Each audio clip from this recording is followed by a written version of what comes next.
Hello everyone, welcome to our Let's Play series of Dragon Age Origins. This is Colonel RPG as usual, and I'm very happy that you're chose to join me today, as I realize it's something I basically failed to understand last episode. He doesn't... that says main hand. He doesn't have a two-handed weapon in his main hand. He has a just one-handed weapon in his main hand, so that's why that's happening right there. I'm sure some of you have corrected me in the comments from last episode, and I do appreciate that. Now we're killing this guy over here because he's the worst. Also, that mage over there is the worst. So let's kill him. Let's kill that mage in the face, and we'll see what happens.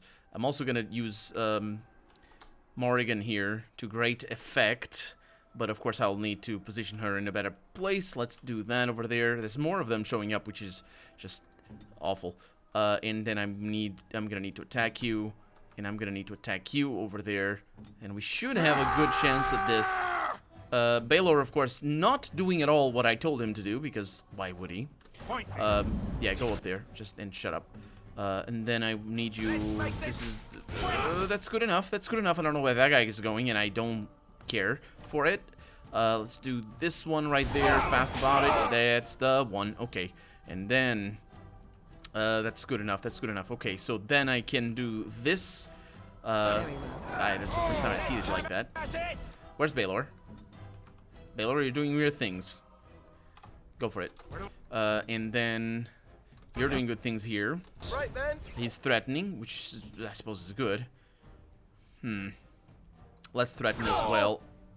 Let's do a shield bash over here. That didn't quite work.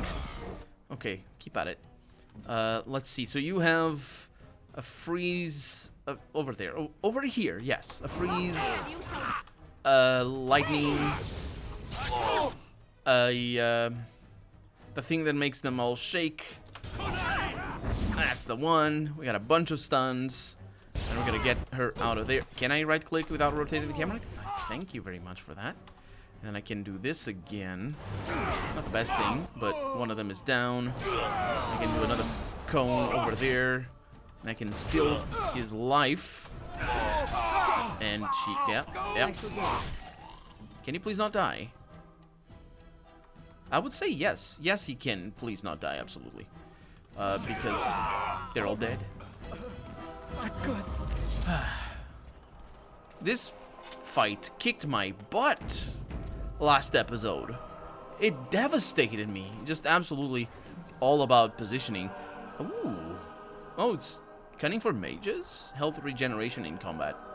That's interesting. An injury kit that I've been hopefully avoiding to use. I actually don't know if we have any injuries here.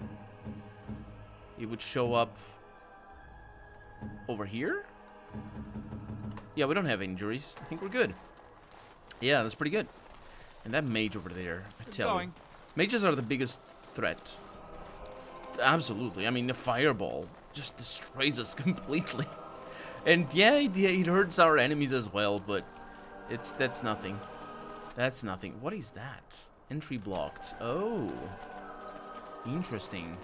So yeah, these guys over here,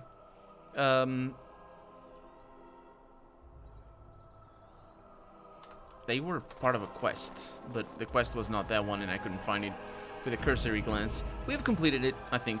But yeah, anyway, we don't. And off we go. Yeah. Later on, I'm gonna look at the quests and just make sure we finish all of them. We're going to the forest now. Hold, outsider. You may be of my kind, but you are not Dalish. Why are you here? I was gonna say, are we going to the forest of the Dalish? I think so. I have business with your leader, actually. And what business is that? I will tell that to the keeper and no one else. Seeing as you are obviously no simple trespasser, I will leave it to the keeper to decide the importance of your business. In the camp, I suggest you keep your hands to yourself, and remember that our arrows are still trained on you. Follow me. That's good enough.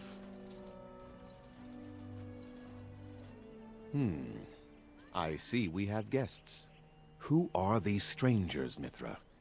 I have precious little patience and less time to spend on outsiders today. I understand, but this one claims to have important business with our people. I see. Tell me, stranger, what business could you possibly have with us? We have our own issues we must deal with, as you can see.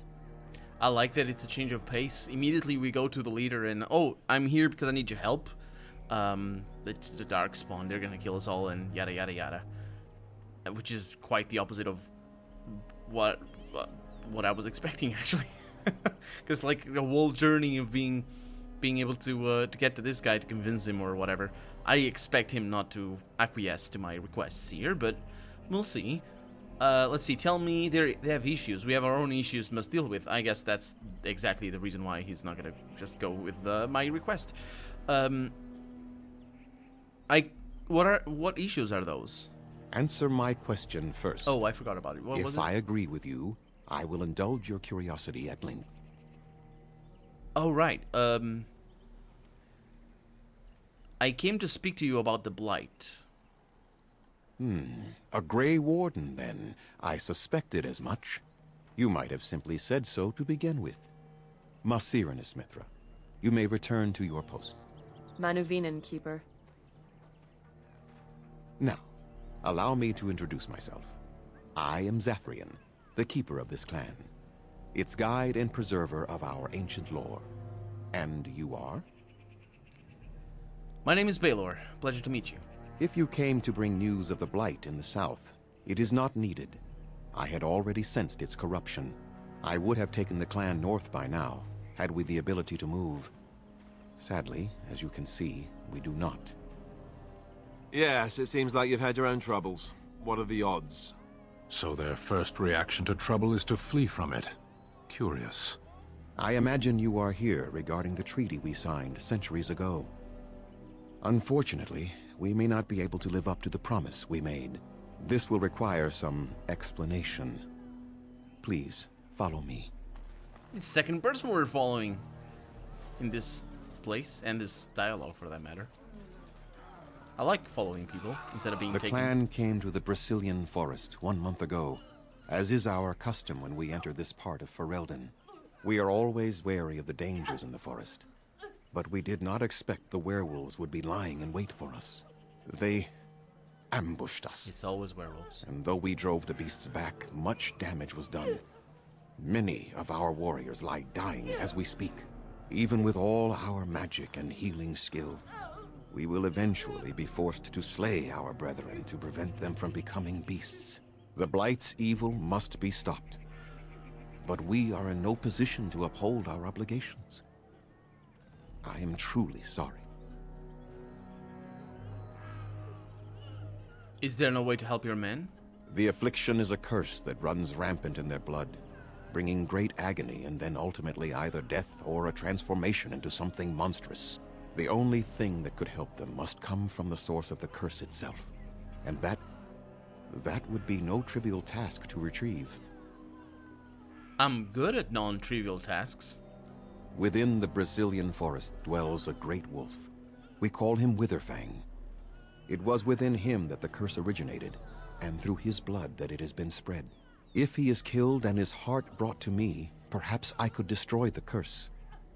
But this task has proven too dangerous for us. I imagine he only sends more people to their I doom. sent some hunters into the forest a week ago, but they have not returned. I cannot risk any more of my clan. Yeah.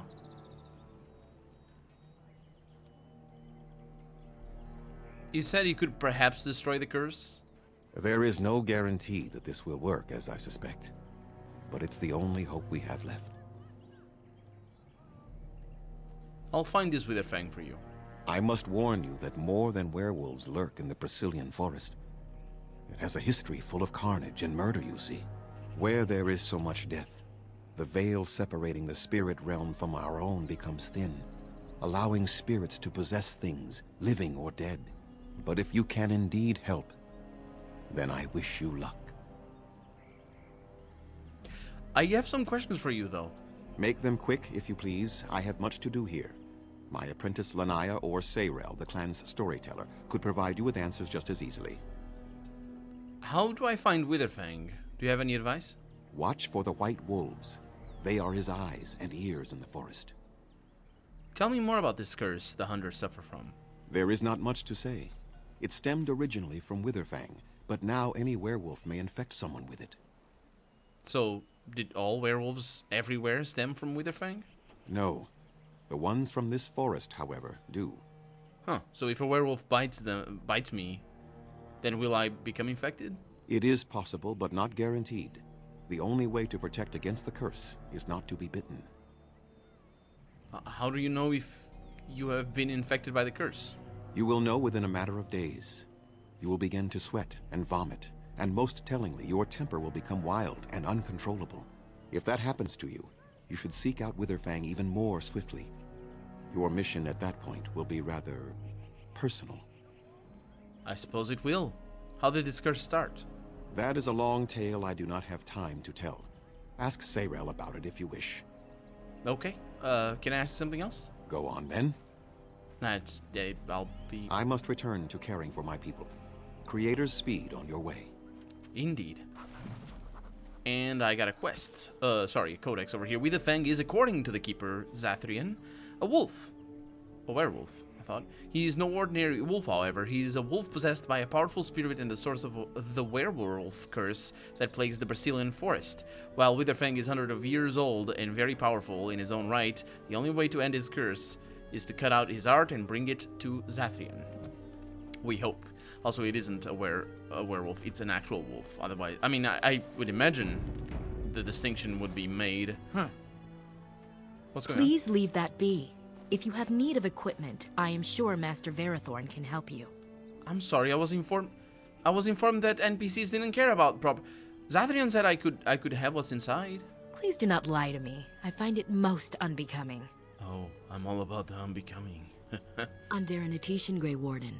My name is Lanaya. I am Zathrian's first, what you might call an apprentice, perhaps. I've been studying under the Keeper all my life. I am a bit curious of the outside world. Do you mind if I ask you a question or two? If you like, go ahead. That second answer is interesting. I hear the human cities are very large. Thousands upon thousands of souls all packed together in their houses. Is that true? Yeah, some are larger than the eye can see, I suppose. How very loud that must be with everyone talking all at once. I try to imagine those of our people living in such a place, surrounded by walls of stone and indifference. It is a difficult thought. And indifference. Ma'am, we don't live in the 20th century. The notion that cities are... Well, I'm being unfair, actually. The 20th century is not when the notion that cities are indifferent or in any way related to that. Sort of the loneliness of being in a city and the romanticism of the countryside is a fairly modern thing, but not from the 20th century. I would say it's from the 18th, and it started... I'm not really sure, though, but I don't remember... It probably depends on the country. Definitely depends on the country and the culture. But cities before the industrialization era, or the industrial era, were very different. And they still are. But imagine... I don't know if there's a better word for it in English. A word that doesn't correlate to such specific situations, but a ghetto. A ghetto is basically a city in the medieval ages in the way she's referring to. And people aren't lonely in a ghetto. In fact, when we talk... Well, I was taught in school about the notions of privacy that we have being a relatively recent affair. And in fact, if you go to villages, even here in Portugal, even to this day, small villages and the countryside, you'll know that privacy. You'll see that personal privacy, is taken on a very different light, and just people's lives are more public within the confines of people's villages. in cities, it's basically the same thing, or it was basically the same thing everywhere. It's only through the modernization of life, and in the 20th century in particular, with the propagation of of a specific lifestyle that's more often associated with the suburban American lifestyle, but not necessarily with the American lifestyle, but that sort of life is the life that leads us to isolation inside a city. Definitely not in the medieval ages. Definitely not in Dragon Age. You wouldn't have privacy. You'd sleep with your, especially if everybody's on top of each other. There's no privacy there. There's especially not in Alien Age. There's no indifference here with your stone, ma'am. So yeah, there's a pet peeve of mine. Yeah, not a pet peeve of mine. It's just a peeve of mine. Anachronistic commentary on cultural and societal shortcomings that don't apply to the societies that we are depicting in this game. Let's see what I can say. They are used to it just as the humans are. Wait a minute. Try to imagine our people. Oh, the elves, right, because we're elves as well. Difficult for you, perhaps. Maybe you should try it. It isn't an easy life for them, that's true. And your way is better. That sounds very aggressive. Let's go with this. It isn't an easy life for them, that's true. What about you? What was life like amongst the humans? The life I had was ruined by a human nobleman. Oh, I'm saddened to hear that. You have my sympathies. It is said that one day we will have a land of our own. We Dalish gather the ancient wisdom in preparation for this. When that day comes, all elves, even those who have forgotten, will reclaim their former glory. I have one more question, though I'm not sure you can answer it. Do the humans ever regret what they did to us?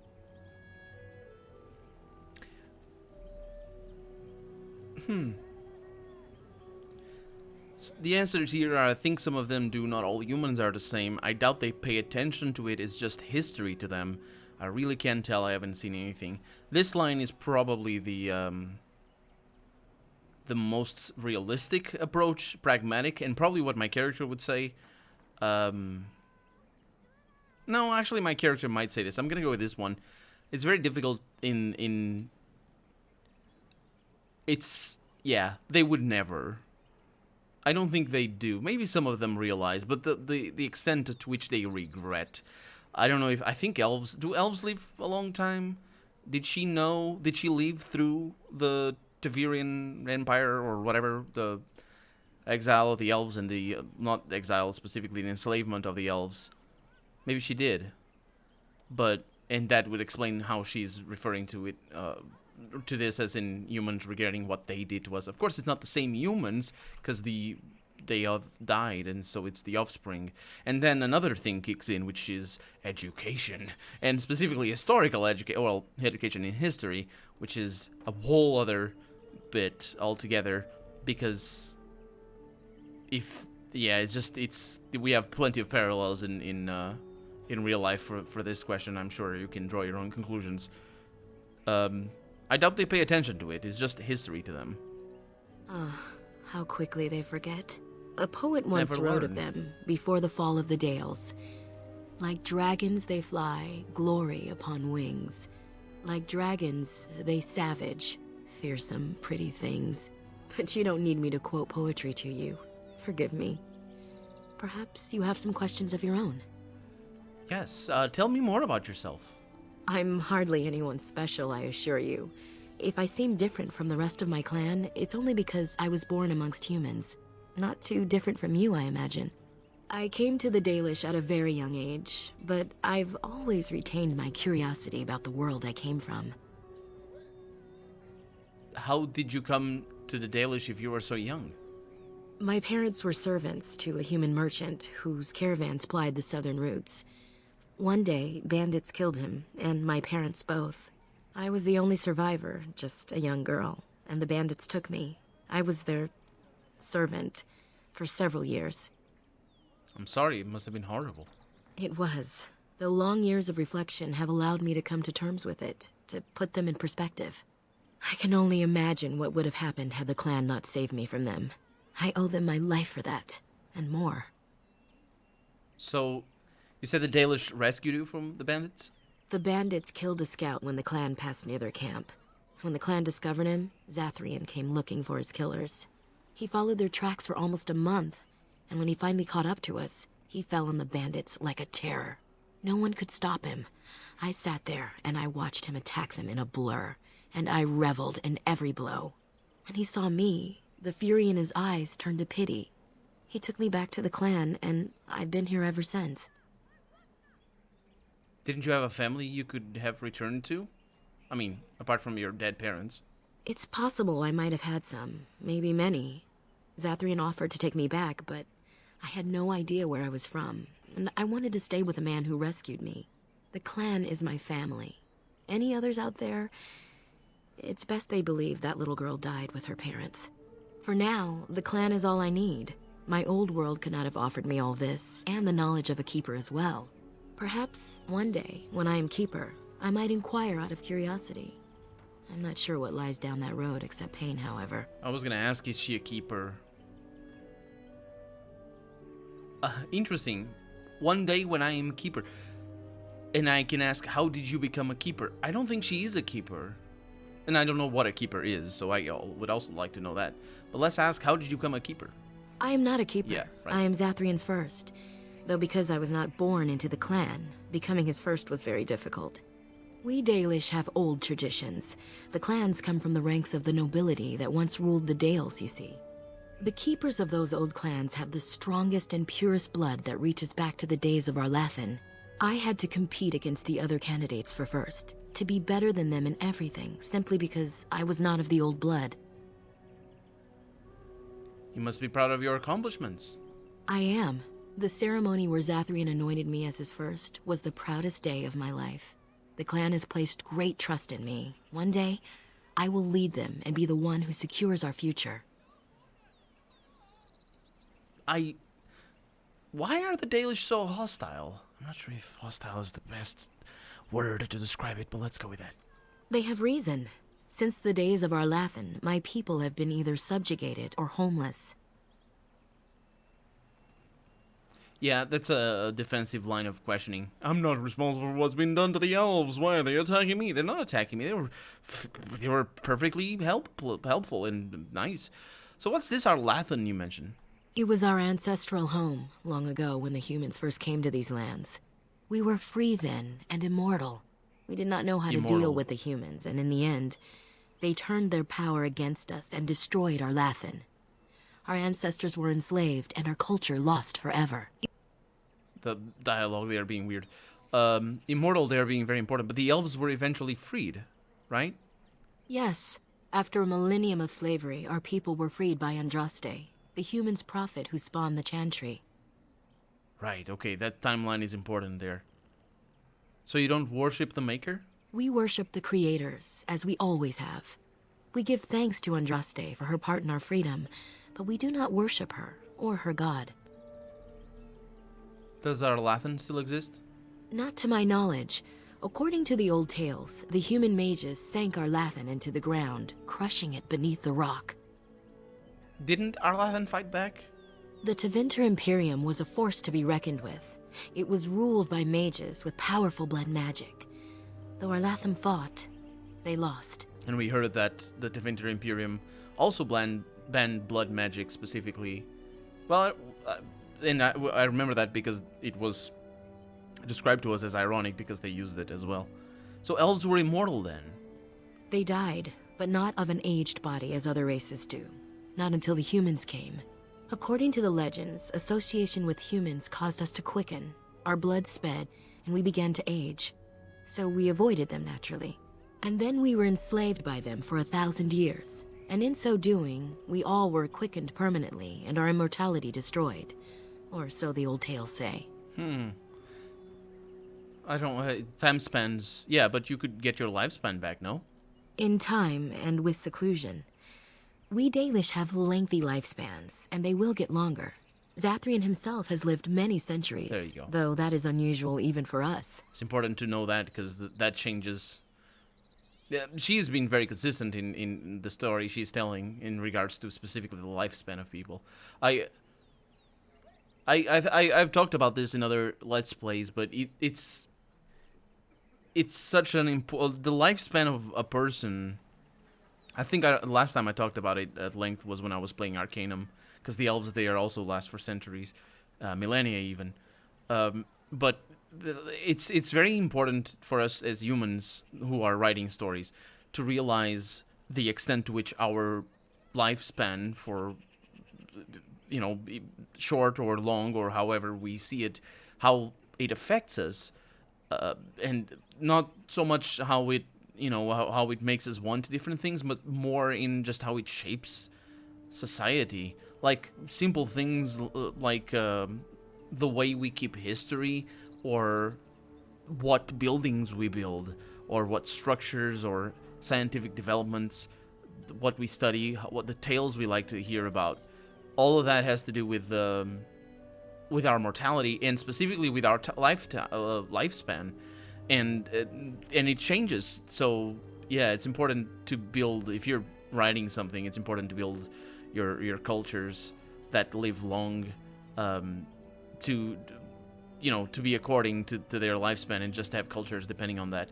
So when she was saying about the regret thing, I don't know if that was on purpose or not, but it certainly makes sense that she would have a different understanding of how regret over years works in a society, and how it changes, because that she would have a completely different understanding. Although she is very young, though, as far as I can tell, she's like in 20s, 30s, 40 years, because of the way she was describing the bandits and all that sort of stuff.